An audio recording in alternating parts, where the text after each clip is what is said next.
Ikalabing-lima ng Hunyo. Ang ginto ng Kristiyanong karakter.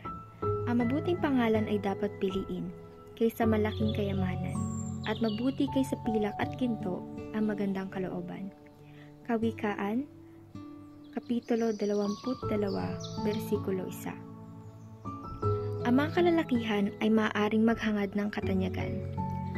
Maaaring naisin nilang magkaroon ng isang dakilang pangalan. Para sa ilan, ang pagkakaroon ng ilang mga bahay at lupain, at maraming pera na siya magpapadakila sa kanila ayon sa sukat ng mundo, ay ang lundo na kanilang ambisyon. Ninanais nilang maabot ang lugar kung saan maaari silang tumingin sa ibaba na may pakiramdam ng higit sa kahusayan sa mga mahihirap. Lahat ng ganyan ay nagtatayo sa buhanginan, at ang kanilang bahay ay biglang babagsak. Ang pagiging higit sa posisyon ay hindi tunay na kadakilaan. Yang hindi nagpapataas ng halaga ng kaluluwa ay walang tunay na halaga sa sarili nito. Ang nag-iisang nararapat na makamtan ay ang kadakilaan ng kaluluwa sa paningin ng langit. Ang tunay at mataas na katangian ng iyong gawain na hindi mo maaaring kailanman malalaman.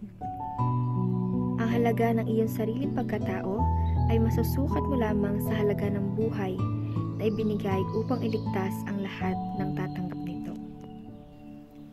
Bawat tao ay magkakaroon ng ilang pagkilatis ng kanyang sariling halaga kapag siya ay naging isang manggagawang kasama ni Kristo, gumagawa ng gawain na ginawa ni Kristo, na pinupuno ang mundo ng katwiran ni Kristo, at nagdadala ng atas mula sa kataas-taasan.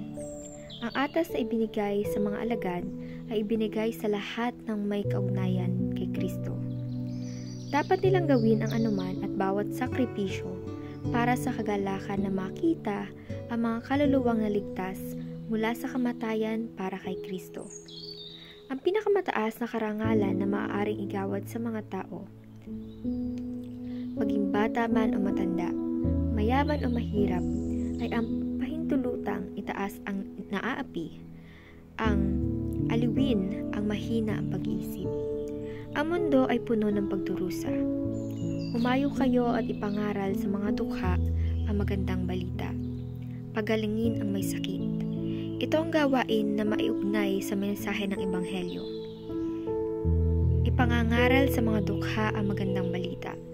Mateo, Kapitulo 11, versikulo 5. Ang mga kamanggagawa ng Diyos ay dapat punan ang puwang na kanilang nasasakop sa mundo ng pag-ibig ni Jesus.